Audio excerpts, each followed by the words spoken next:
Hello दोस्तों, आज की कहानी का नाम है विदेशी बेटी बनी बहू। सुनोगे नहीं क्या?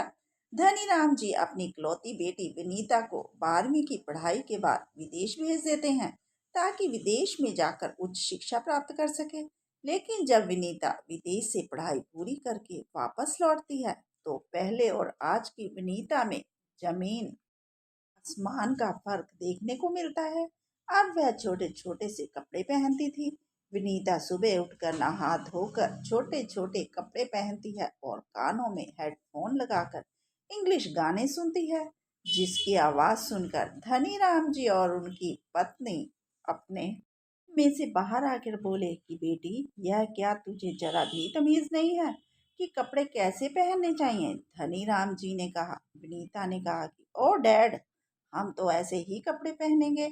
माँ ने भी कहा कि बेटा ऐसे कपड़े नहीं पहनते, लेकिन विनीता पर अपने पापा मम्मी की किसी बात का जैसे कोई असर ही ना हो रहा हो। माँ ने धनीराम जी से कहा कि लड़कियां अपने माँ बाप के घर में ही अपनी मर्जी करती हैं, लेकिन ससुराल में जाकर बड़े बड़ों की बोलती बंद हो जाती है।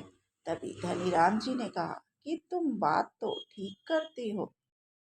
और धनीराम जी ने देरी ना करते हुए जल्दी से एक बहुत ही संस्कारी घर में अपनी बेटी विनीता को बिना पूछे रिश्ता तय कर दिया और उसे कहा कि लोग बहुत ही मॉडर्न हैं, जिससे विनीता शादी के लिए मान गई। विनीता और अनिल की शादी हो गई। अगली सुबह विनीता ने उठकर नहा धोकर छोटे छोटे कपड़े पहने और सास के सामने आ गई। विनीता को इस तरह देखते ही सास ने कहा कि अरे बहू, यह तुमने क्या पहना हुआ है? जाओ जाकर अंदर कपड़े पहन कर आओ और पूजा की तैयारी करो।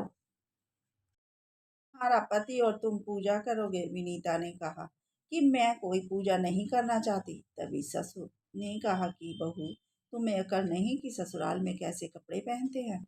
लेकिन विनीता पर कोई असर ना होता देखकर अनिल उसे समझा बुझाकर अंदर रूम में ले गया और उसे कपड़े बदलने के लिए। नीता ने बड़ी मुश्किल से कपड़े पहने, लेकिन पूजा करने के बाद फिर से उसने वही छोटे छोटे कपड़े पहन लिए। दोपहर के समय विनीता की फ्रेंड्स विनीता से मिलने आती है।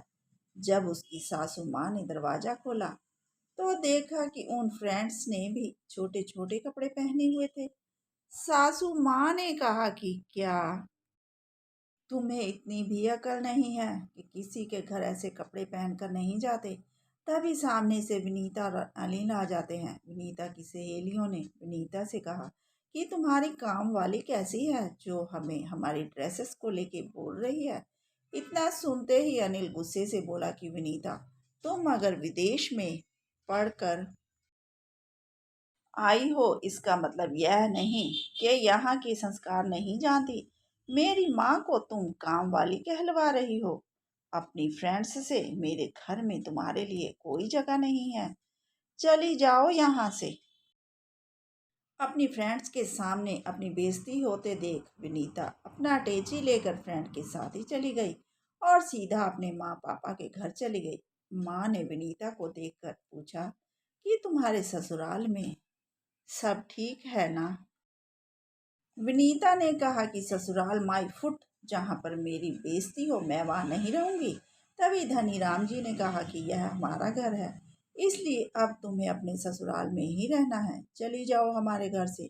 विनीता को माँ पिताजी ने बहुत समझाया, लेकिन अब विनीता के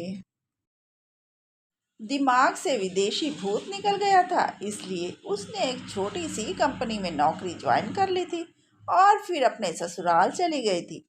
अब वह ससुराल में सास पति और ससुर की खूब इज्जत करती थी और हाँ, अब छोटे छोटे कपड़े पहनने भी छोड़ दिए थे और अब साड़ियाँ ही पहनती थी।